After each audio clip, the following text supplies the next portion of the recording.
अस्सलाम वालेकुम। Lecture 72 start हो गया जी हमारा और आधे बच्चे रह गए हैं अब। लेकिन स्टिल मैं आपको बताऊं, कल FAR 1 की जो अटेंडेंस कल थी ना, उससे बेहतर आपकी कल थी। तो मैंने उनको पता है क्या कहा है, मैंने उनको कहा बेटा आपका कसूर नहीं है। FAR 2 वाले बच्चे हैं ना, वो पहले आई कैप को देख चुके हैं कैफ में, लेकिन आप पहली बार PRC से आए हैं, आपको पता ही नहीं कि आप कहाँ फंस गए। ये जिस सर्कस में आप फंसे हुए हैं आपको पता नहीं है, इसलिए मैंने कहा आपकी आधी क्लास गायब है। तो देखो ज़रा FAR 2 वालों को, उनका एटीट्यूड देखो। अच्छा, फिर भी जो बच्चे कल नहीं थे शाम में, वो सब क्लास लेके आए, क्योंकि इनको पता है कि हम कहाँ फंसे हुए हैं।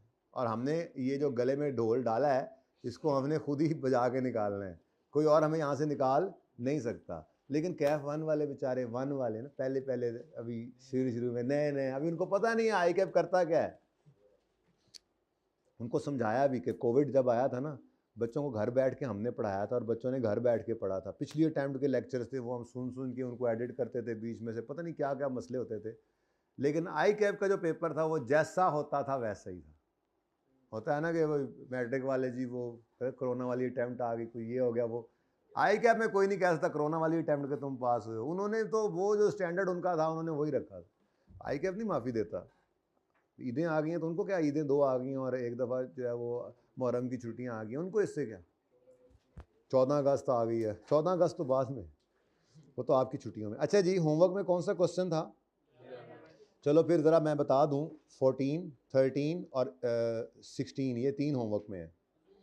तोड़ के कर लेना, तोड़ के कर लेना, आगे ईद भी आ रही है, एडवांस में कुछ होमवर्क दिया समझो, ठीक है ना। एक कर लेना, मैं आज 15वां कराऊंगा, 16वां आज कर लेना, 13वां 14वां कल कर लेना बहरहाल।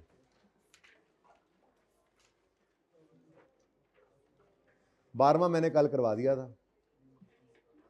11वें में मसला आया भाई, आपको क्या मसला आया मेरे दोस्त को? Long term loan was granted to Stuart. Stuart कौन है पहले तो ये दसो। स्टूअर्ट है सब्सिडरी है, हैं जी। पॉन्टिंग और Stuart. Ponting acquired 80% of Stuart. अब long term loan was given to S on यकम जुलाई 14, ईयर एंड है 30 जून 15। बातें ना करें, यकम जुलाई 14 पे हमारा साल एंड शुरू हो रहा है और 30 जून 15 पे हमारा साल एंड हो रहा है। वैसे ही आसान एडजस्टमेंट थी मेरे ख्याल में, बस क्वार्टरली मसला था इसके अंदर।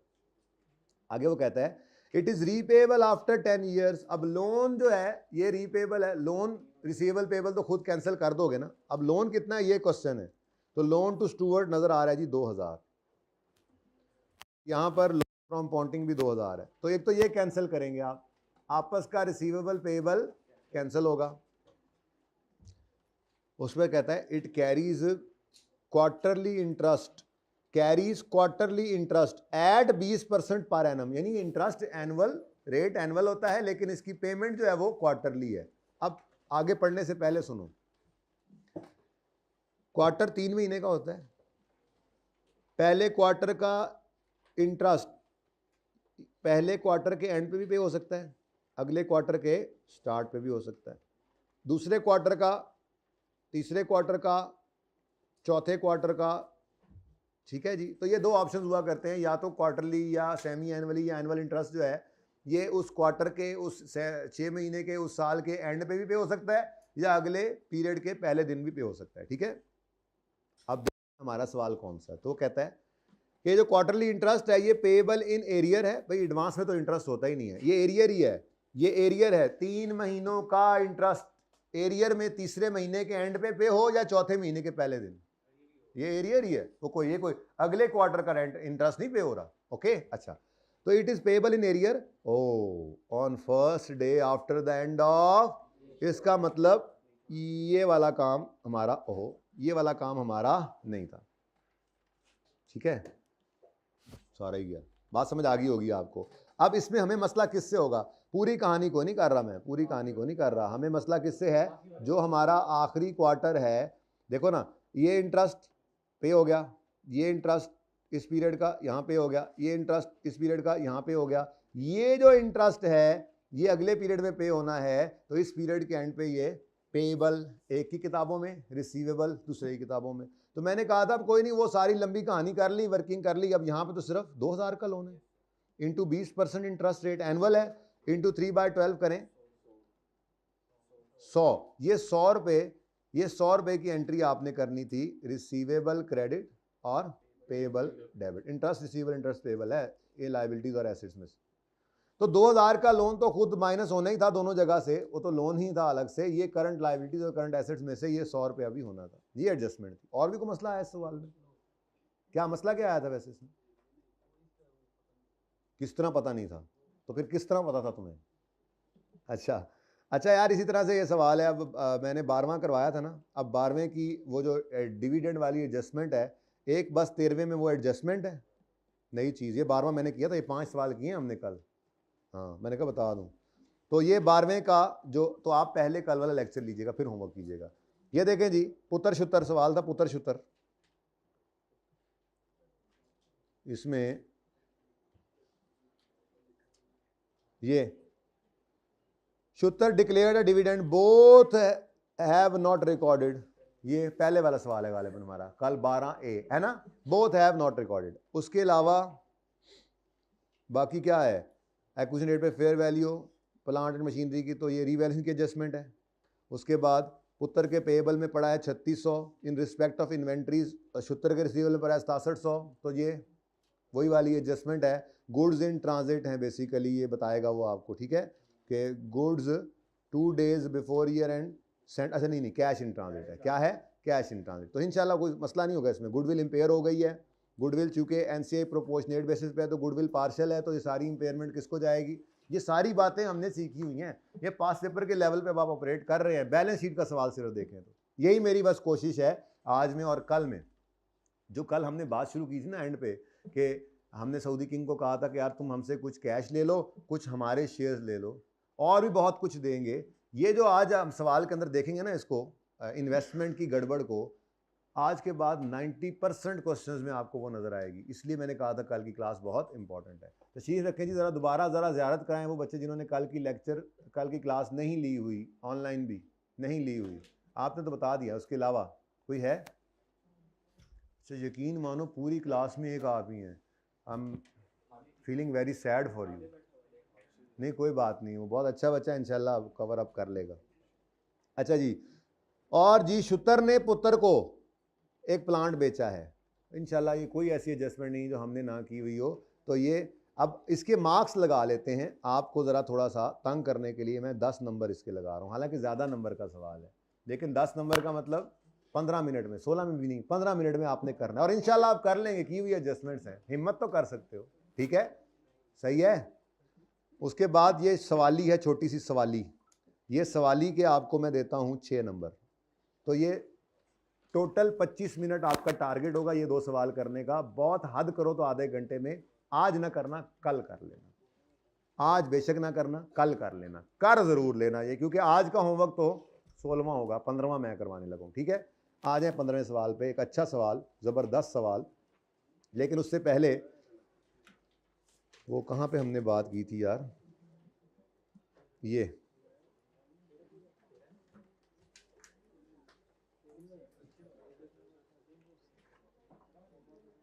अच्छा जी, हमने ये बात की थी कि हम सऊदी किंग से जब यूफोन खरीदने गए थे तो सऊदी किंग ने हमें शेयर्स दिए थे, ठीक है, यूफोन के शेयर्स दिए थे, बदले में हमने उसे कैश दिया था। लेकिन कल कुछ हालात ऐसे हो गए थे कि हमारे पास कैश इतना नहीं था और हम किसी भी तरह से सब्सिडरी को खरीदना चाह रहे थे, तो हमने उसे कहा था यार कुछ कैश ले लो और कुछ हमारे शेयर्स ले लो। तो इस कैलकुलेशन को हमने जो कल सीखा था, ये जरा मैं क्विकली रिवाइज कर रहा हूँ आपके लिए स्पेशल और बाकी सब के लिए भी कम स्पेशल।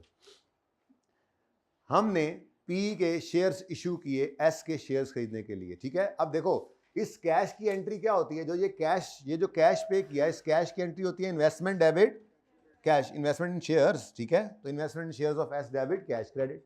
और जब हमने अपने शेयर्स इशू किए तो share capital share premium credit हो गया, बदले में कैश नहीं आया, बदले में शेयर्स आए थे। हमने ये कहा था ना ऐसे, कि हमने से कहा था कि इधर से तुम 5 शेयर्स यूफोन के फेंको, अभी भी हम यहां से 2 शेयर्स पीटीसीएल के फेंकेंगे, हमारा शेयर महंगा होगा, ठीक है। बहरहाल तो अब जो हमने ये 2 शेयर्स इशू किए, ये शेयर कैपिटल क्रेडिट, और अगर प्रीमियम पे इशू किए, उस दिन मार्केट प्राइस ज्यादा थी, प्रीमियम पे इशू किए होंगे तो शेयर प्रीमियम भी क्रेडिट, लेकिन बदले में कैश नहीं आ रहा, बदले में सब्सिडरी के शेयर्स आ रहे हैं, तो उसकी एंट्री क्या होगी, investment in shares debit, investment in shares of S debit, और हमारा share capital share premium credit. और तीसरी बात जो मैंने कल की थी वो ये की थी, अगर कोई आपने लॉयर को फी वगैरह पे की है तो ये एक्सपेंस में डालनी है। ठीक है, ये बात, इतनी सी बात आपको समझ आ रही है तो अच्छी बात है, काम चलेगा। कहेगा तो मतलब है कल है तुसी वेलियां मारियां ने, वेलियां नहीं मारी। अच्छा, अब अगली बात, ये मैंने कैलकुलेशन भी आपको सिखाई थी। मैंने आपको कहा था कि मिसाल के तौर पे सवाल इस तरह से आएगा, आज का सवाल है इस तरह से है, इसलिए मैं पहले ये रिवाइज करा रहा हूँ। ठीक है, इस तरह सवाल आएगा, वो कह रहा है जी शेयर कैपिटल एस का है 400 मिलियन रुपए, हर शेयर 10 रुपए का है। पी ने 70% शेयर्स एस के खरीदे हैं, लेकिन कैश कुछ कोई नहीं पे किया, अपने 2 शेयर्स इशू कर दिए हर 5 के बदले में। ठीक है, अब इस कैलकुलेशन को आपने ज़हन में रखना है, ये कैलकुलेशन, ये कैलकुलेशन हमने सीखनी है, ये आपको। और ये जो एडजस्टमेंट है बेटा, ये मैं आपको अर्ज कर दूं, अब से ऑनवर्ड्स तकरीबन आपको 90% क्वेश्चंस में ये मिलेगी।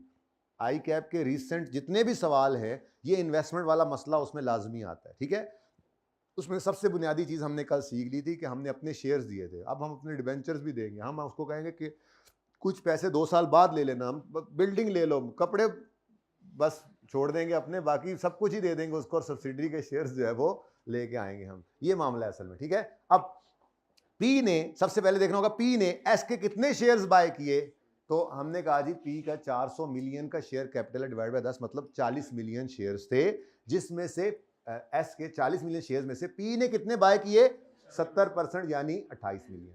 अब इस 28 मिलियन शेयर्स के बदले उसने कैश नहीं दिया बल्कि अपने शेयर्स दिए, तो P will issue its own shares. तो 28 मिलियन को डिवाइड किया था, एस के जितने शेयर्स आए मल्टीप्लाई किया था पी के जितने शेयर्स गए। वैसे ये यूनिटरी मेथड है, लेकिन मैंने आपको यूनिटरी मेथड भी करा दूंगा आज वाले सवाल में, लेकिन मैंने आपको याद करने के लिए क्या कहा था, मैंने कहा था कि पेरेंट्स हमेशा ऊपर ही रहते हैं, सब्सिडरी कभी पेरेंट्स जो मर्जी कर ले ऊपर नहीं हो सकती। तो आपने इस 28 मिलियन जो निकाला है इसको डिवाइड करना है, जितने शेयर्स एस के आए और मल्टीप्लाई करना है। तो हमेशा पी को ऊपर एस को नीचे रखना है, पी को ऊपर एस को नीचे रखना है। ठीक है, पेरेंट हमेशा, अब्बा जी हमेशा इनसे ऊपर ही रहेंगे, जितने मर्जी टार्जन बन जाए। ठीक है ना, ये पुत्र से पुत्र ही रहना है ना। ठीक है, तो पेरेंट और सब्सिडरी डन। तो अब 28 डिवाइड बाय 5 शेयर्स, 5 शेयर्स, इशारा उधर है ना, मैं भी कहूं, मैं परेशान हो गया जी। ठीक है, सॉरी जी, 5 शेयर्स सब्सिडरी से आते हैं, तो 2 शेयर्स, 5 शेयर्स सऊदी किंग फेंकता है हमारी तरफ, सब्सिडरी जो बनने जा रही है हमारी यूफोन के, 5 शेयर्स ये फेंकता है, और हम यहां से पीटीसीएल को उसको 2 शेयर्स दे देते हैं। ठीक है, अब 28/5 × 2, मतलब हमने पीटीसीएल ने कितने शेयर्स नए इश्यू करने हैं अपने, 11.2। अब इस दिन सवाल बताएगा हमारे एक शेयर की मार्केट प्राइस कितनी थी, जो हम ये नए शेयर इश्यू करके उसको दे रहे हैं, मार्केट प्राइस पर ही दे रहे होते हैं ना। ठीक है, तो 11.2 मिलियन शेयर्स, और वो क्या सवाल कह रहा है, fair value of P shares is on this date 17 रुपए। तो इसका मतलब तीसरी चीज क्या होगी, हमने 11.2 मिलियन शेयर्स इशू किए, जिसमें 10 रुपए फेस वैल्यू और बाकी 7 रुपए प्रीमियम, लेकिन इसके बदले कैश नहीं आया, सब्सिडरी के शेयर्स आ गए, यूफोन के शेयर्स आ गए। तो इन्वेस्टमेंट डेबिट और share capital share premium credit. Cash कहां दिया हमने, इस सवाल में कैश नहीं ना दिया था, इस सवाल में दिया था तो मैंने एंट्री की थी ना। मेरा सवाल है ना भाई, मेरी एग्जांपल थी, तो मैंने इस एग्जांपल में ना, इस एग्जांपल मैंने कहा था PTCL purchase subsidiary by making following payments to old owners of subsidiary, cash of 30 million, 7 lakh shares of अपने with fair value of this and face value of this, और लॉयर को पैसे दिए थे। ये सवाल खत्म हो गया। इसके अंदर आपको ये कैश की एंट्री भी नजर आ रही है और शेयर्स वाली भी आ रही है। ठीक है, ये सवाल अगला सवाल था, ये डिफरेंट सवाल है। इसमें हमने क्या कहा था कि पी ने 70% ऑफ शेयर्स बाय किए एस के by issuing 2 own shares for every 5 shares, fair value is 17। अब यहां पे कहां लिखा हुआ कैश दिया है नहीं ना, हो गया करना, मत छेड़ा करो तुम उसको। आगे आ जाओ तुम, पीछे नजर नहीं आ रहे आज मुझे, सारे बच्चे हाइब्रिड वाले भी इधर आए, इसको भी आगे भेज दो यार, ये नजर नहीं आ रहा मुझे, आगे भेज दो, ये फिर मोबाइल यूज करेगा वरना। नहीं बेटा, सवाल की वजह से नहीं बुलाया उसको, सवाल उसका अच्छा था। देखो असल में ये कोई भी बच्चा ऐसे सोच के बैठा हो, पहला दिन होता है ना, यार कैश नहीं आ रहा, कब क्या, इसमें था नहीं, ये मेरी एग्जांपल है। ठीक है, दोनों चीजें नहीं थी। चलें जी, अब आ जाएं। अब भाई माजरत के साथ आप डिविडेंड वाली एडजस्टमेंट में गुजारा करना पड़ेगा, वो आपको सीखने के लिए कल वाला लेक्चर लेना ही पड़ेगा, बाकी तो दूसरा काम हमने देख ही लिया। दोबारा से बच्चे कुछ और बढ़े हैं, कोई ऐसा बच्चा बैठा हो जिसने कल वाला लेक्चर ना लिया हो? इसने लिया हुआ है? कोई भी नहीं है? माशाल्लाह। 15वां सवाल ओपन करें जी, सवाल नंबर 60, हमारा आज का सवाल।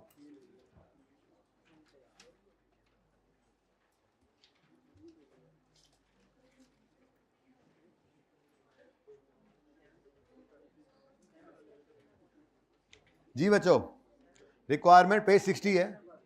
रिक्वायरमेंट, आप चुप रहना, अब सवाल है हैवी आज, ठीक है ना?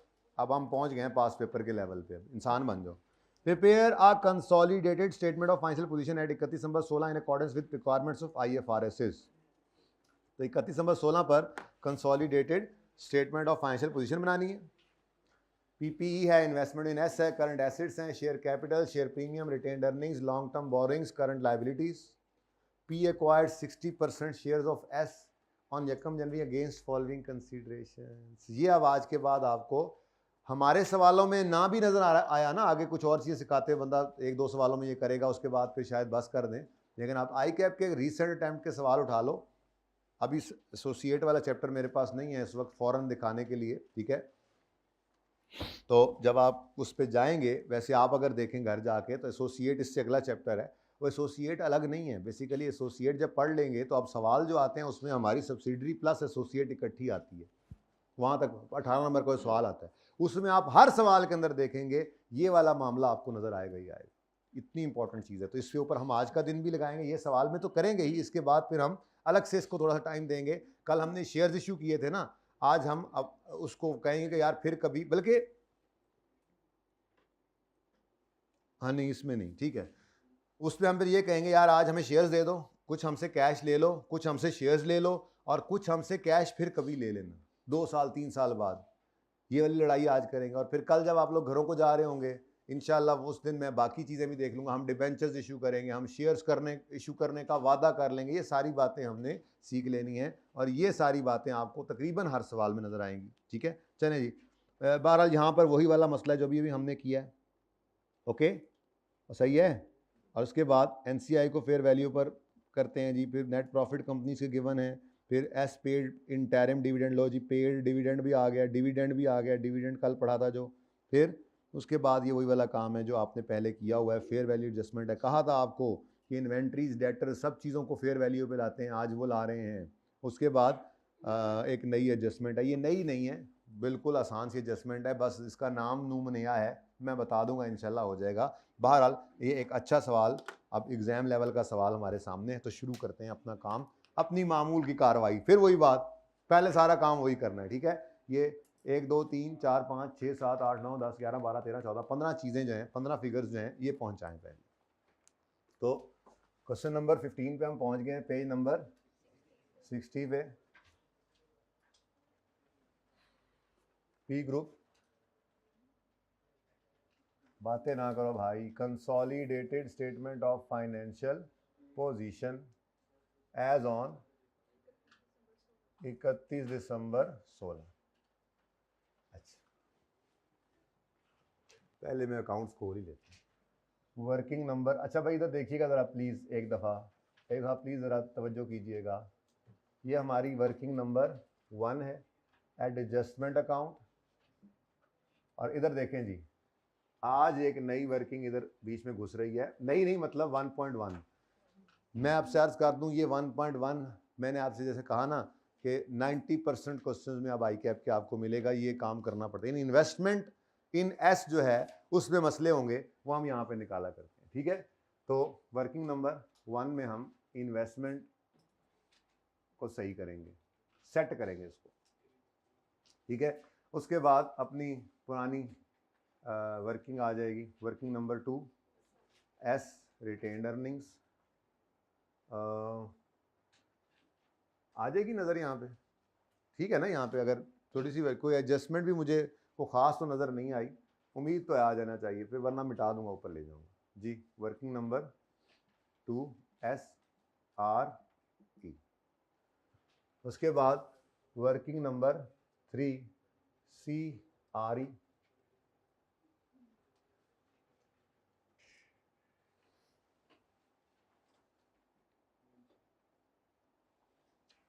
कौन बोल रहा है? मुझे शक्ल दिमाग में आ रही है लेकिन अभी तस्वीर में पकड़ नहीं आ रही। ना बोलो जी। उसके बाद वर्किंग नंबर 4 एनसी, फिर वही आई, एनसी आए,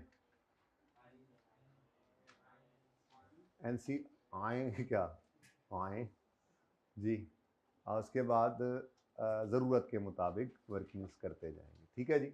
आज थोड़ी सी जगह बच गई है, माजरत नहीं बल्कि अच्छी बात है, यहाँ पे कोई वर्किंग शर्किंग कर लेंगे। ठीक है, अच्छा जी, शुरू करें जी काम जी। पीपीई 3042 + 1190।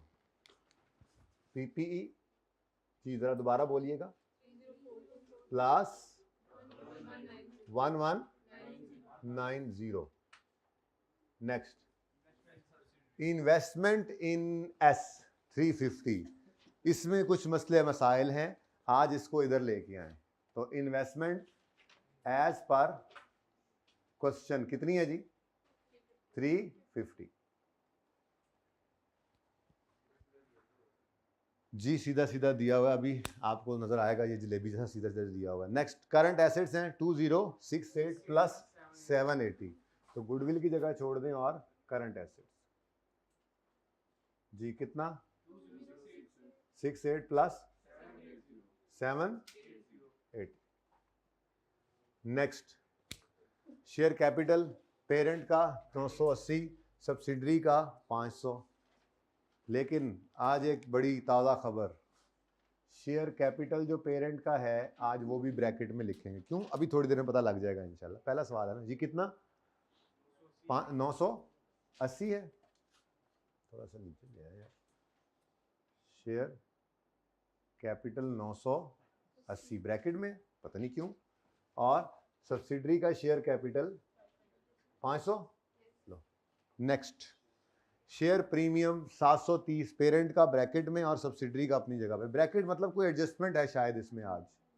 शेयर प्रीमियम, सर ये हमें कैसे पता लगा करेगा? वो जिंदगी का पहला सवाल अभी कर रहे हो। हर सवाल में जब ये काम होगा, सवाल तो सारा पढ़ के करना होता है ना, तो इंशाल्लाह ये सारी चीजें पता लगने लग जाएंगी आपको। फिलहाल तो जरा मैं करा रहा हूँ, पहला सवाल ऐसे ही कर लो जी। 730 और सब्सिडरी का शेयर प्रीमियम 15। नेक्स्ट है जी retained earnings. Retained earnings working 3 और वर्किंग 2, 3150। क्लोजिंग वाली होती है ना ये, 3150 और कितनी जी? 210, 210। Next, long term borrowings 200 + 72। तो यहाँ पे सीआरई की जगह छोड़ दें, एनसीआई की जगह छोड़ दें और लॉन्ग टर्म बोरोइंग्स आ गई 100, 200 + 72, 200 + 72। और उसके बाद जी करंट लायबिलिटीज कितनी है जी? +11। 1 2 3 5 6 7 8 9 10 11 12 13 14 15 जी। जी क्लोजिंग आएगा, सॉरी। अच्छा,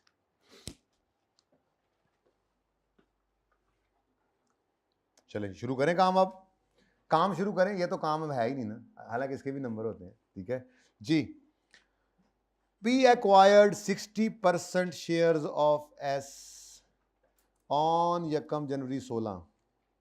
अच्छा वैसे बनते कितने हैं? पी एक्वायर कर कितने गया? 50 मिलियन शेयर्स है ना, उसमें 60% कितना बनता है? ऐसी मैंने कहा कहीं जरूरत पड़ गई तो 30 मिलियन। चलो, P acquired 60% shares of S on यकम जनवरी 16, यानी इस साल के पहले दिन। हम 31 दिसंबर 16 पे खड़े हैं, कंसोलिडेशन कर रहे हैं, और इस साल का पहला दिन था यकम जनवरी 16। इस दिन हमने एस को एक्वायर किया। यार आप लोगों का टर्न आउट देख के दिल बड़ा राजी है, खुश है। और आप देख रहे हो बहुत इंपॉर्टेंट सवाल है आज, जितनी कंसल्टेशन अब तक की आज सबसे इंपॉर्टेंट सवाल है। तो आप ऑलमोस्ट 70-80% अटेंडेंस शो कर गए हैं। इट्स अमेजिंग, माशाल्लाह। चाय पी लो या दुआ ले लो। ओह, मैं नहीं पिलाऊंगा कभी भी, मैं दुआ ही दूंगा। इसमें तो मैं, मेरे मुंह से गलत बात निकल गई, लेकिन एक ही गल करती तुसी यार। नहीं नहीं नहीं, अब तो बिल्कुल भी नहीं दूंगा चाय। अच्छा जी सुने बेटा, बेटा चाय पी लेना, मैं पढ़ा लूँ, ठीक है।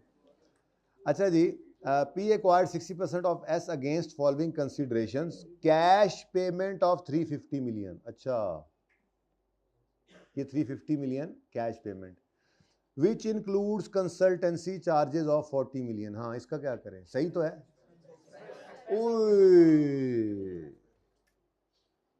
कल पढ़ाया आपको, लीगल चार्जेस, कंसल्टेंसी चार्जेस, ये जो भी आपके खर्चे हैं, आपको मैं बताऊं, आपका एक हैंड रिटन पेज है, हैंड रिटन पेज है आपका एक, मेरा भी है, मैं भी ढूंढता हूं।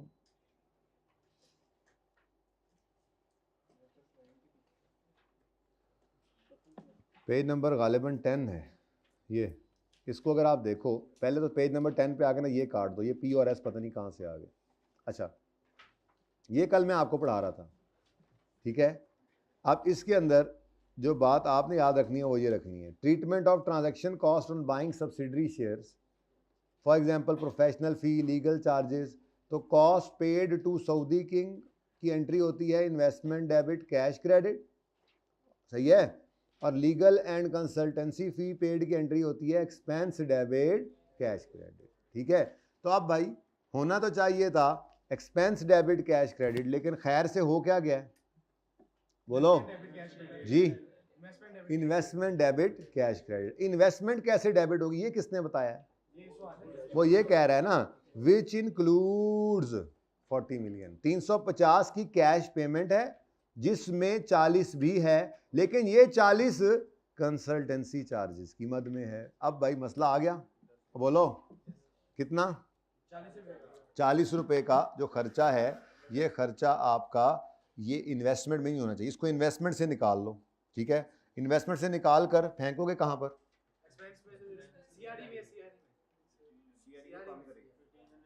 रिटेन्ड अर्निंग्स किसकी काम करेंगे, जिसको खर्चा पड़ा, ठीक है। चलो, तो 40 मिलियन की एंट्री करते हैं, करेक्टिंग एंट्री होने लगी। अब क्या होने लगी है जी, उसने सारे की सारे 40 को इसमें डाला हुआ है, हमने कहा इसको यहां से निकालो, कितना, 40 को यहां से निकालो। आगे भी कुछ है, एंड लीगल, ओहो ये भी है, हो भाई इधर तुम भी इधर आओ, इधर आओ, कहां जा रहे हो। ये कंसल्टेंसी प्लस लीगल, मतलब टोटल 50 में मसला है, 40 में नहीं है, माजरत 50 कर लेते हैं, ठीक है। पूरे का पूरा 50 सही नहीं है, ये पूरे का पूरा 50 एक्सपेंस आउट होना चाहिए था, और वो कह रहा है इस पेमेंट में इंक्लूड। अच्छा, पेमेंट में इंक्लूड होने का मसला नहीं है, मसला ये है कि उसने इस सारे को इन्वेस्टमेंट इन एस में डेबिट कर दिया। कैसे पता लगा, नजर आ रहा है 350, वो कह रहा है ये 350 में शामिल है, ये 50 भी, हम कह रहे हैं नहीं होना चाहिए था, 300 इन्वेस्टमेंट में जाना चाहिए था, 50 एक्सपेंस में जाना चाहिए था। तो अब क्या करें, ये 50 को यहां से क्या कर दें, निकाल दें। तो ये 50 क्या हो गया जी, इन्वेस्टमेंट से क्रेडिट। और इसको क्या कह रहे हैं हम, भाईजान इसको एक्सपेंस में डालना था, आपने इसको इन्वेस्टमेंट में डाल दिया है, तो इसको इन्वेस्टमेंट में से निकालें, इन्वेस्टमेंट में से निकालें, एक्सपेंस में डाल दें, ठीक है।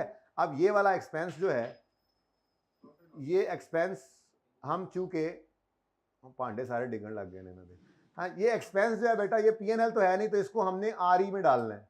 लेकिन अब किसकी RE में डालना है, भाई जिसको ये खर्चा पड़ा है। कौन एक्वायर करने गया था, पेरेंट एक्वायर करने गया था, तो ये वकील को पैसे शैसे किसने दिए हैं, तो ये CRE में डेबिट, और इन्वेस्टमेंट में गलत डेबिट हुआ पड़ा है, उसको वहां से निकाल दें, इन्वेस्टमेंट से क्रेडिट। लो जी, तो ये मसले आपको आज से ऑनवर्ड्स तकरीबन 90% सवालों के अंदर ये मसले आपको मिलेंगे। थोड़ा ऊपर कर दो यार, 2 एंट्रीज 3 एंट्रीज और हैं। तो इसकी एंट्री मैंने क्या की, CRE डेबिट, यानी एक्सपेंस को डेबिट करो, और इन्वेस्टमेंट इन S वाली फिगर को क्रेडिट करो, ठीक है जी। लो जी, ये एंट्री हमने 50 की कर दी, लेकिन ये आपने इधर किया, अभी ये एंट्री इधर भी पोस्ट करें, डबल एंट्री पोस्ट करनी है ना, ठीक है। ये क्रेडिट, इन्वेस्टमेंट क्रेडिट, और ये CRE में डेबिट। डन हो गया। यहाँ पे आपने क्या लिख देना है, एक्सपेंस लिख दो बस, काफी है। यहाँ पे भी एक्सपेंस लिख लो जी। 350 में से 300 को यही होना चाहिए, लेकिन जो 50 इसमें ज्यादा पड़ गया वो यहाँ से निकाल के एक्सपेंस बनाना है, तो ये हमने यहाँ से निकाल लिया क्रेडिट, इन्वेस्टमेंट क्रेडिट, और यहाँ पे फेंक दिया एक्सपेंस। अब एक्सपेंस कहाँ डालें, P&L तो है नहीं, तो हमने CRE में डाल दिया। नेक्स्ट आगे कहता है, ओ कैश पेमेंट तो की थी 350 की, जिसमें से 50 हमने बाहर निकाल दिया और बाकी 300 वहीं पड़ा रहेगा ना। बोलो, उसके बाद भी कुछ है। इसका मतलब मैं यूं कह सकता हूं कि हमने ये कैश दिया इनको, ठीक है, ये कैश दिया कितना, 300। ये क्या है जी, ये कैश दिया हबीबी को, हमने ये कैश दे दिया। अब 300 पड़ा हुआ है ना, बस ये 300 उठाकर तो लिखेंगे तो ये कैश दिया आ गया ना, ठीक है। अच्छा यहाँ पे कितना मसला नहीं है, वो जरा करीब करके लिख लें थोड़ा सा और। बार एंट्री वही, आपको इससे क्या, मैं जरा सेटिंग वो बना रहा हूँ कि आपको जरा तस्वीर में कोई चीज़ मिटानी ना पड़े बस जी। इन्वेस्टमेंट इन एस, ये एंट्री करके हमने सही कर लिया कैश को। जो कैश होना चाहिए इन्वेस्टमेंट में, जो कैश किसको दिया, SK को दिया, किसको, SK को, सऊदी किंग को, वो है इन्वेस्टमेंट इन एस। और जो कैश वकील शकील को दिया, मोबाइल वाले भाई, जो कैश वकील शकील को दिया, हाँ हाँ कैलकुलेटर भी तुमने रखा होता साइड पे, जो कैश वकील को दिया वो एक्सपेंस है, वो इन्वेस्टमेंट नहीं है। कोई मसला है तो बताओ, चलें आगे और बोलो। अच्छा उसके बाद अगली बात क्या कहता है जी, एंड, ये तो कैश दिया था, एंड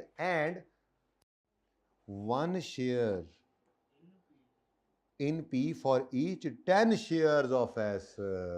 आज तो कमाल हो गया, इधर पेरेंट बैठा है, PTCL बैठा है, और इधर सऊदी किंग बैठा है, और हम क्या कह रहे हैं, इधर से आएंगे 10 शेयर, 1 2 3 4 5 6 7 8 9 10, और यहां से जाएगा, चेक करो पावरें अपनी, ठीक है। तो अब ये वर्किंग मैंने आपको कल सिखाई थी, जरा यहाँ क्विकली कर लेते हैं पहले, ठीक है ना। वहाँ पे मैं करवाता हूँ लेकिन रिवीजन हो जाए, ठीक है। सबसे पहले आपने क्या, सबसे पहले तो आपने घबराना नहीं है, उसके बाद आपने ये वर्किंग 1.2 बन जाएगी ना हमारी। ये मैं वर्किंग 1.2 वहाँ पे कर लेता हूँ, चलो 1.2 जी। इस वर्किंग के अंदर मैं ज़रा थोड़ा यूनिटरी मेथड सिखा दूँ ना। मुझे बताओ P ने कितने शेयर एक्वायर किए हैं S के, P acquired shares of S, पहले तो ये बताओ ना मुझे। देखो ना, 500 मिलियन रुपए का शेयर कैपिटल है, तो 500 डिवाइडेड बाय 10, 50 मिलियन हो गया, इनटू जी कितना, 30 मिलियन शेयर्स। ये तो P ने एक्वायर किए, बाय किए एस के। अब P will issue his own shares, तो P will issue its own shares, कितने जी,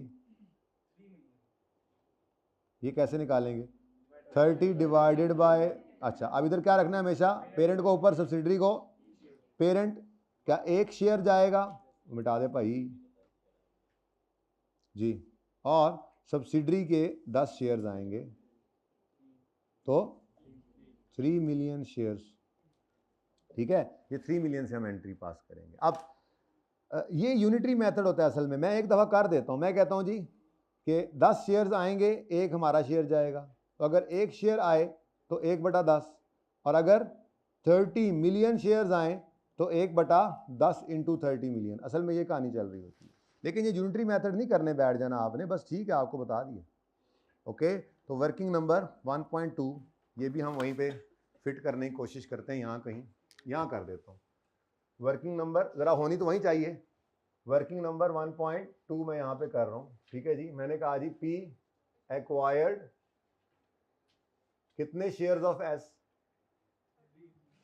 ये डायरेक्ट लिख लो बेशक, 3 में 30 मिलियन, 30 मिलियन शेयर्स एक्वायर की, 30 million share. P will issue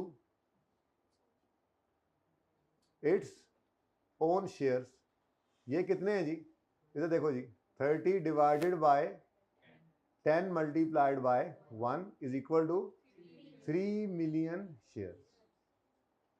done जी। अब ये 3 मिलियन शेयर्स की डबल एंट्री हम करते थे, कुछ याद है? अभी कल सिखाई थी। वो एंट्री क्या होगी? Investment in S debit, share capital credit, share premium credit. ठीक है, कितने शेयर्स इश्यू किए हैं जी? 3 मिलियन शेयर्स इश्यू किए हैं। अब जाकर देखते हैं सवाल में कहीं पे मार्केट वैल्यू है। अब ये कल वाले लेक्चर की कहानी, ठीक है। The market value of each share of P and S acquired was, अच्छा पी की भी, एस की क्या करनी है? फेयर वैल्यू ऑफ एनसीआई निकालने के लिए आपको पहली तो बात है फेयर वैल्यू जब देखेंगे, जब निकालनी पड़ेगी तो, ठीक है ना, पहली बात। दूसरी बात ये कि ये, हाँ ठीक है चलो निकालेंगे, देखेंगे जब निकालनी पड़ेगी। तो निकालनी नहीं है असल में ना। तो market value of each share on acquisition date कितनी है जी? पेरेंट की 25, तो 25 है और फेस वैल्यू ऊपर सवाल में गिवन है 10, तो ये जनाब 25 और इधर 10 और इधर 15। बोलो जी 75, 30 और 45। अब क्वेश्चन इज, क्या ये एंट्री हो चुकी है या ये एंट्री नहीं हुई है? हो चुकी है। ये सवाल खुद क्लियरली बताया करेगा, आज के सवाल ने बताया हुआ है, ठीक है। कल परसों के सवालों में फिर नहीं आएगा। ये क्या कहता है जी? Share issue has not been recorded. तभी तो मैंने शेयर कैपिटल, पेरेंट वाला शेयर, ये पेरेंट के शेयर इशू है ना, तो पेरेंट वाला शेयर कैपिटल मैंने ब्रैकेट में इसीलिए लिखा था कि ये जो शेयर इशू किए हैं इसका ये इशू रिकॉर्ड नहीं हुआ। असल में ना अकाउंटेंट कैश की एंट्री नहीं भूलता, लेकिन इसमें ना कैश आया नहीं था, शेयर्स इशू होकर नए शेयर्स आ गए थे तो उसको समझ नहीं लगी, ठीक है ना। तो ये उसने कुछ भी नहीं किया, बस शेयर्स इशू कर दिए। हम करने लगे जो करना चाहिए, ठीक है। देखो ना सेपरेट फाइनेंशियल स्टेटमेंट में इन्वेस्टमेंट 350 पे नजर आ रही है। 350 क्या था? जो कैश पे किया था कोई वकील को, कुछ सऊदी किंग को। जो शेयर इशू किए थे वो एंट्री नहीं हुई, इसीलिए ना तो इन्वेस्टमेंट में वो डेबिट हुआ, ना इधर शेयर कैपिटल में क्रेडिट हुआ। तो हम अब वो करने लगे, ठीक है, सही है। ये भी गलती है ना सेपरेट की, ठीक है। तो चलो इन्वेस्टमेंट के मसले में साहिल अब 90% सवालों में आपको नजर आएंगे जी। अब एंट्री जी 300 का कैश दिया बेटा, 300 का कैश, तेरा कैश उत्थे ही फंसे पुत्र। ये 300 कैश दिया, ये 300 कैश दिया, अभी यहां लिख दूंगा ना मैं। इसकी एंट्री बेसिकली क्या एंट्री किया उसने? पूरे 350 की एंट्री उसने ये की है, उसने 350 की एंट्री कर दी इन्वेस्टमेंट डेबिट कैश क्रेडिट। मैं कह रहा हूं इसमें 50 ज्यादा हो गया है, उसको यहां से निकाल दो, उसको एक्सपेंस कर दो, तो बाकी 300 तो अभी भी तुम्हारा कैश ही है ना जो पे किया हुआ है तुमने। हमारा कैश नहीं पूरा हो रहा आज, समझ आई है? तो अभी यहां पे ऊपर लिख दूंगा तो आ जाएगा, ठीक है। कैश पेमेंट हो चुकी है और कैश की पेमेंट की एंट्री नहीं भूलता वो। ये डेबिट हुआ तो पड़ा इधर, कुछ ज्यादा डेबिट था, हमने वो इसमें से इन्वेस्टमेंट में निकाल के, कैश 350 से क्रेडिट हुआ है, लेकिन उसमें 300 का डेबिट इन्वेस्टमेंट में होना चाहिए था और 50 का डेबिट एक्सपेंस में।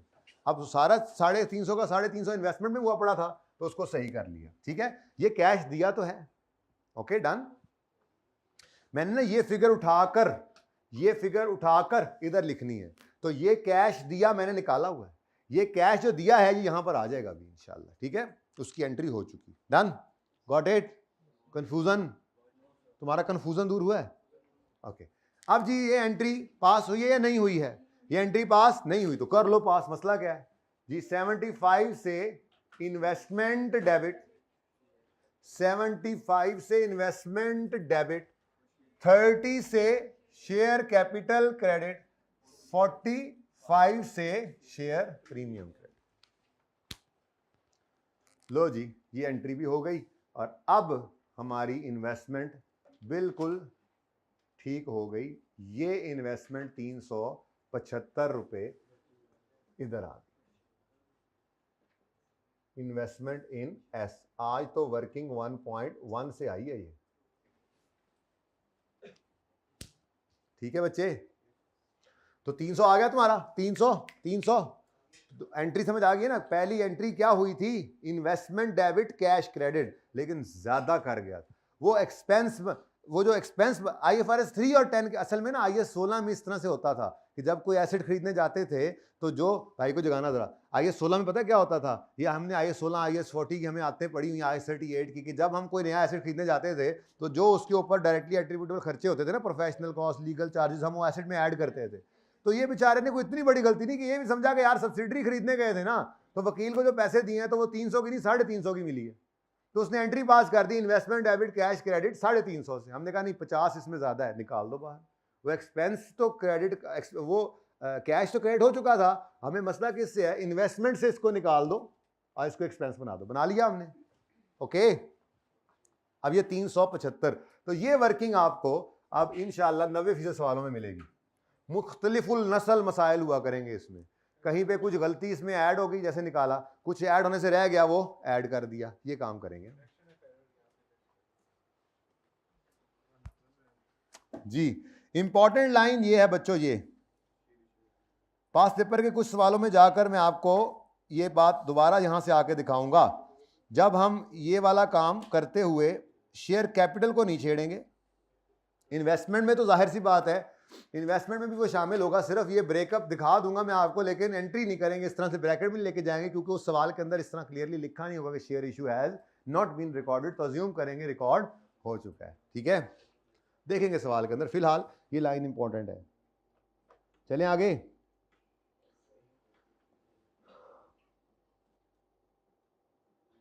जी बच्चों चलें आगे। अच्छा जी, अब वो कहता है ओ आप सही कह रहे थे, एनसीआई इज वैल्यूड एट, तो फिर अब इसकी जरूरत भी पड़ गई।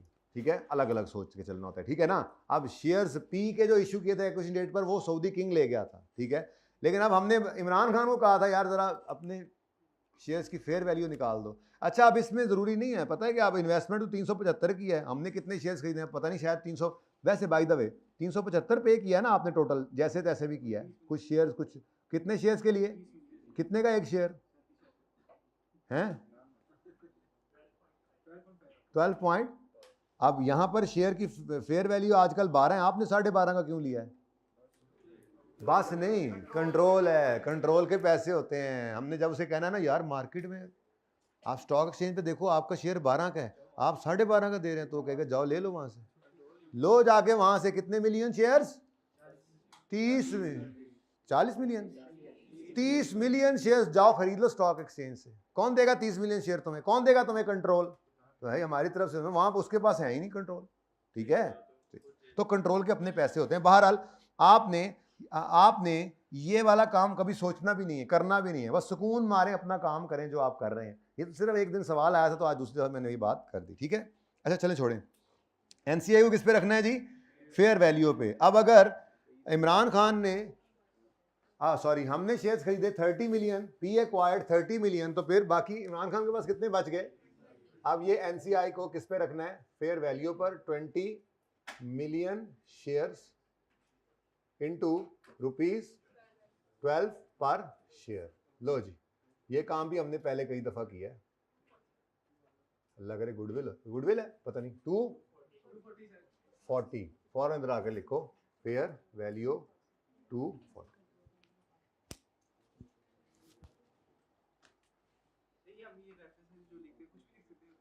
कौन सा?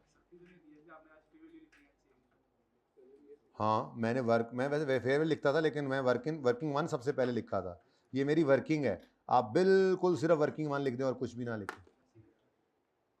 मैंने सिर्फ इतनी सी एहतियात बताई है आपको कि बस इतनी मेहरबानी करना, पर्चे के अंदर एक तो बैलेंस शीट रिक्वायर्ड है ना, तो यहाँ पे ये एब्रीविएशन यूज नहीं करने। क्लियर कट बात सुन लें, बार बार सवाल नहीं करने। ऑनलाइन वालों आप लोगों ने भी जूम मीटिंग में आके सवाल करी जाएंगे। फिर इधर आपने कोई एब्रीविएशन यूज नहीं करना, यहां पे आप मंड के रखेगा, दबा के करें एब्रीविएशन यूज। लेकिन एक छोटी सी मेहरबानी मैंने कहा था ये कर देना, यहां पे एडजस्टमेंट अकाउंट पूरा लिख लेना नाम इसका, यहां पे subsidiary retained earnings, consolidated retained earnings और नॉन कंट्रोलिंग इंटरेस्ट, ये नाम पूरे लिखना। बाकी इसके अंदर कितनी चीजें हैं, हर जगह पे एब्रीविएशन यूज करो, खुल खुला के चलो, 10 10 12 12 वर्किंग्स होगी, बेशक जो मर्जी करो, लेकिन इन जो 4-5 बड़े बड़े अकाउंट्स हैं, इनका नाम जरा पूरा लिख देना, बस इतनी मेहरबानी। ये भी एहतियातन कह रहा हूँ, वरना एनसीए लिखने में भी मेरा नहीं ख्याल वहां जाके नॉन कंट्रोलिंग इंटरेस्ट बंदा लिख तो लेता है, लेकिन थोड़ी सी मेहरबानी ये कर देना कि इनके नाम पूरे लिख देना। Okay,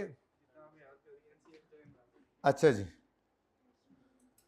next, net profit of the companies is given below.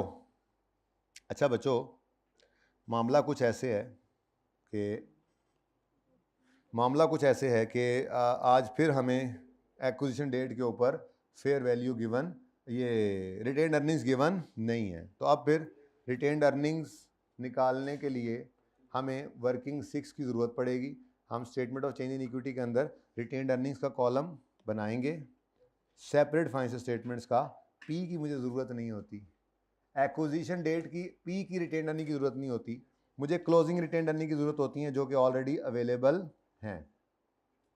S की मुझे क्लोजिंग की भी ज़रूरत होती है और प्री की भी होती है। प्री सवाल में वैसे गिवन नहीं थी, लेकिन इतना पता लग गया था कि 1 जनवरी 16 को पी ने एस को एक्वायर किया और 31 दिसंबर 16 पर बैलेंस शीट बन रही है जिस दिन रिटेन्ड अर्निंग्स ये हैं। तो 31 दिसंबर 16, 1 जनवरी 16, बीच में एक ही साल है। उस एक साल में एक तो इन्होंने कमाया होगा प्रॉफिट जो सवाल में गिवन है, और दूसरा डिविडेंड हो सकता था जो कि नज़र आ रहा है।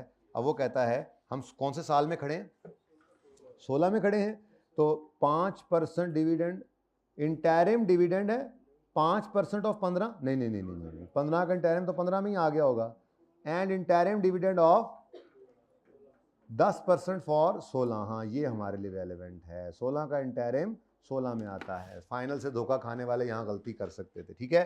तो हमने अब क्या करना है जी, वर्किंग 6 में सेपरेट फाइनेंशियल स्टेटमेंट्स में, स्टेटमेंट इन इक्विटी में रिटेन्ड अर्निंग का कॉलम बनाना है। यहाँ बना लेते हैं वर्किंग 6,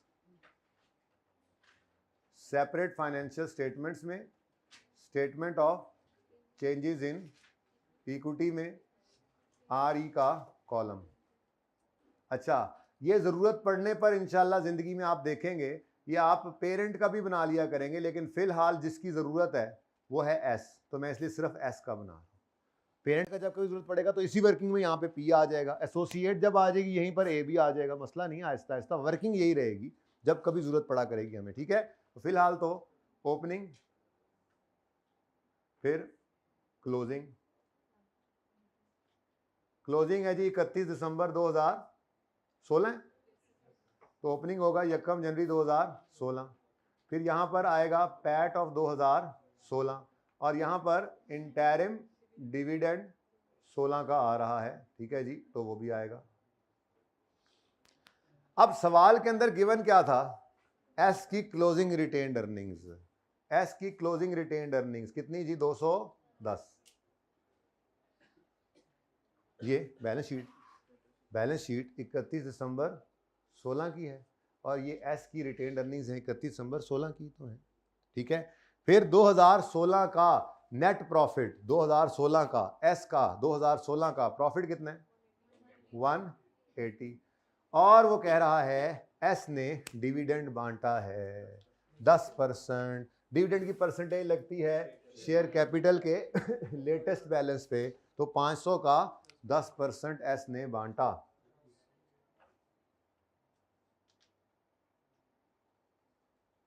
जी कितना, तो अगर वो क्या कह रहा है, पेड है, पेड, लाल मार्कर नहीं है, चलो अगर वो कह रहा है पेड है तो फिर रिकॉर्डेड तो पक्की बात है, ये अकाउंटेंट वाला होता है, याद रखना जी। ये डिविडेंड सिर्फ हम तब रिकॉर्ड करते हैं यहाँ पर इस वर्किंग में, तब लिखते हैं जब कभी अकाउंटेंट ने उसको रिकॉर्ड किया हो। अकाउंटेंट ना किया हो तो हम भी यहाँ, क्योंकि ये अकाउंटेंट वाली वर्किंग है। अब वो लिख रहा है पेड, एस पेड, बोलो पेड है तो अकाउंटेंट भूल, पेमेंट की एंट्री अकाउंटेंट नहीं भूलता। कल वाला 12V अभी करता हूँ वो, ठीक है, 1 मिनट के लिए, आपको क्या पता क्या बात हो रही, छोड़े जी। तो 500 इंटू 10% कितना आता है, 50। अब ओपनिंग क्या आ जाएगा, बैलेंसिंग कितना आता है, 80, तो ये 80 हमारी बैलेंसिंग फिगर आ गई 1 जनवरी 16 की रिटेन्ड अर्निंग्स, और यही 1 जनवरी 16 हमारी एक्विजिशन डेट भी है, तो ये प्री कितना 80, वर्किंग नंबर 6 से आज हमने दोबारा निकाली कल की तरह से 80, और ये 80 यहाँ पे चला गया।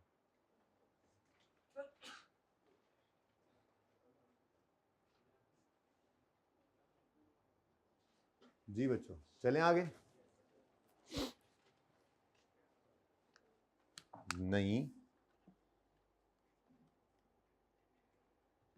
अच्छा जी, अब जरा ये एस पेड वाला मामला भी भुगताते चलें, फिर बाद में आगे चलते हैं। मुझे बताएं एस पेड, यहाँ पे कर ना लें वही वाली जरा रिवीजन दोबारा। मुझे बताएं एस की किताबों में ऑलरेडी पास्ट क्या एंट्री होगी? ऑलरेडी पास्ट कल लिखा था, याद है ना? ऑलरेडी पास्ट जी, डिविडेंड डेबिट, कैश क्रेडिट। और पी की किताबों में ऑलरेडी पास्ट, ये कल वाली रिवीजन हो रही है, ऐसे ही है, ऑलरेडी पास्ट जी, कैश डेबिट और डिविडेंड इनकम क्रेडिट। ठीक है, अब कितना डिविडेंड इसने पे किया? 500 का 10% कितना? 50, और इस 50 का 60% कितना? ये तो कल वाला सवाल ही है, 30। अब ये कहाँ जाएगा? एस आर ई, और ये सी आर ई में क्रेडिट, आते आते लाल होया है, सी आर ई में डिविडेंड इनकम। ठीक है जी, तो ये ऑलरेडी पास्ट है। ये क्या है जी? Already past. तो फिर कंसोलिडेशन के पॉइंट ऑफ व्यू से क्या करना पड़ेगा हमें? कुछ भी नहीं। कंसोलिडेशन के लिए हमने कहा था फिर डू नथिंग। इसमें हमने क्या करना है? वेव स्केल करनी है। ये क्या है जी? 12E, 12 क्वेश्चन नंबर 12 किया था ना, उसका पार्ट ई था, यानी कि we will kill the waves. Balance sheet के सवालों के अंदर अगर पेड वाला सिनेरियो आए तो we will kill the waves, we will do nothing in consolidation. तो ये इग्नोर करने के लिए थी सवाल में एडजस्टमेंट। ठीक है, सही है? तो किल कर लोगे वेव्स। अब तो क्या करें इसका? याद है कुछ? पी ने नहीं रिकॉर्ड किया तो हम कहते थे पी को रिकॉर्ड करवाएं, और एस ने नहीं किया था तो एस से रिकॉर्ड करवाएं, दोनों ने किया दोनों से रिकॉर्ड करवाएं, और आपस का रिसीवेबल पेबल है तो कैंसिल करें। लेकिन 5वें सवाल में जाकर हमने बोला था पेड का सिनेरियो हो तो we will do nothing, we will do nothing. चलो जी, ओ मुक गया सवाल, मुक गया सवाल। Following table sets out those items whose fair value exchange was different from book value. These values have not been incorporated. और इन्वेंट्री, आपको कहा था कि कंसोलिडेशन के अंदर आपने हर एसेट, चाहे वो पीपी है, चाहे वो लैंड है, चाहे वो इंटेंजिबल है, चाहे वो इन्वेंट्री है, हबीबी के पास गए और हमने जाके उसको बोला ये जो तुम लैंड वैल्यू बढ़ा और ये बढ़ा और वो बढ़ा, और वो जो तुम्हारी गल सड़ रही है इन्वेंट्री पड़ी हुई, उसको तुमने अभी तक रखा हुआ है 12 पे ही, उसको आज की फेयर वैल्यू लगवाओ ना। हर चीज बढ़ा रहे हो, कम करने की तरफ भी आओ। ठीक है, वो तुम्हारा प्लांट जो मैंने कहा था चू चू फट फट की आवाजें दे रहा है, उसकी वैल्यू कम करो, अपनी इन्वेंट्री की वैल्यू कम करो, तुम्हारे जो डेटर भागने का इरादा कर रहे हैं उनको जरा रीवैल्यू करो। क्या रीवैल्यू? क्या ये अल्फाज इस्तेमाल करेंगे? क्या इन्वेंट्री के लिए भी रीवैल्यूएशन? क्या डेटर के लिए भी रीवैल्यूएशन? जाग के सुनना। क्या पूछा मैंने? क्या बोला मैंने अभी? आखिरी जुमला क्या बोला मैंने? क्या इन्वेंट्री के लिए भी रीवैल्यूएशन का लफ्ज, डेटर के लिए भी रीवैल्यूएशन का लफ्ज? Answer is yes. Answer is, भाई को जगाना, यस। आंसर इज नहीं, पीछे वाले को। क्या चक्कर है? घर करीब, गोश्त की खुमारी एडवांस में।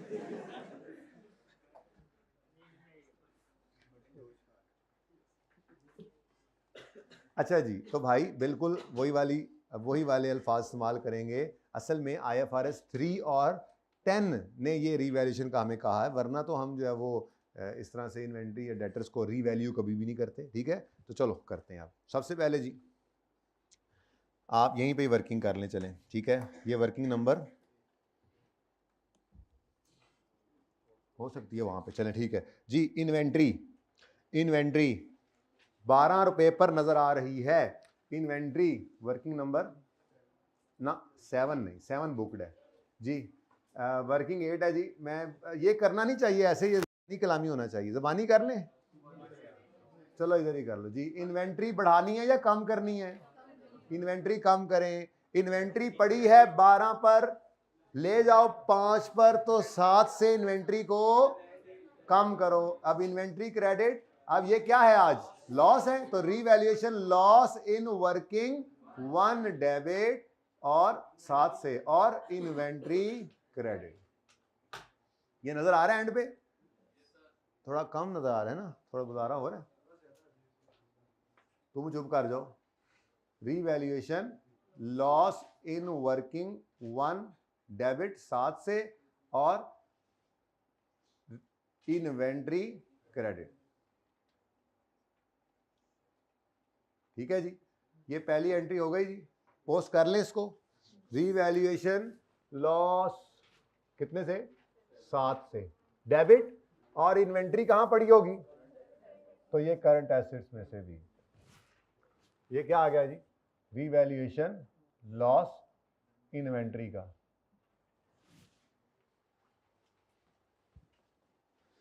Next is provision. Provision for bad debts 24 से कर लो 15, ओके 15 से कर लो 24, यानी प्रोविजन फॉर बैड डेट बढ़ा लो, बढ़ा लो। चलो फिलहाल बढ़ाते हैं। प्रोविजन क्या? नहीं नहीं नहीं बढ़ाओ। प्रोविजन फॉर बैड डेट्स 15 पे है, उठा के ले जाओ 24 पे। बढ़ेगी या कम होगी? बड़ी है ना। अब प्रोविजन क्या है? लायबिलिटी नेचर की चीज है, एक्सपेंस नहीं है। फिलहाल लायबिलिटी नेचर की चीज है। लायबिलिटी कॉन्ट्रा एसेट है ना, लायबिलिटी की तरह से है। तो 1 मिनट के लिए मुझे लिखने दो जरा। प्रोविजन क्या कर दो? क्रेडिट। मतलब प्रोविजन बढ़ाने को, क्रेडिट नेचर की चीज है ना, तो प्रोविजन बढ़ाओ मतलब क्रेडिट। थोड़ा इधर ले आओ। प्रोविजन बढ़ाओ मतलब प्रोविजन क्रेडिट। अच्छा, अब अगली बात यहां पर रीवैल्यू ना, बैड डेट बूड डेट नहीं, रीवैल्यूएशन लॉस ही बन रहा है इधर तो वर्किंग 1 में। कितने से? 9 से। अब ये है क्या? एक मिनट, एक बात सुनो। हम डेप्रीसिएशन को बढ़ा लें, हम उसकी एंट्री करते हैं depreciation expense debit accumulate डेप्शन credit. इसको हम यूं भी तो कह देते हैं, यानी डेप्रीसिएशन का बढ़ना, एक्यूमुलेटेड डेप्शन का बढ़ना एसिड की कमी कहलाता है। इसको यूं भी बोलते होते थे हम। भाई डेप्शन को कम कर लो, डेप्शन कम करने की एंट्री होती है accumulated depreciation debit depreciation expense credit. हम कह रहे हैं डेप्शन कम हो रही है, एक्यूमुलेशन कम हो रही है, एक्यूमुलेशन कम होगी, कॉन्ट्रा एसिड है तो एसिड बढ़ना चाहिए, यही है ना। अब इस एक्यूमुलेशन को हम यूं भी लिख सकते हैं कि एक्यूमुलेटेड डेप्शन का डेबिट मतलब कम होना, दरअसल एसिड का बढ़ना है। तो बिल्कुल ऐसे ही यहां पर आप लिखें डेटर्स। प्रोविजन बढ़ रही है, क्रेडिट। प्रोविजन का बढ़ना दरअसल डेटर्स की कमी तो है। तो एसेट जब कम हो तो ये लॉस की बात है, तो बोलो। तो debtors credit revaluation loss in working 1 debit कितने से?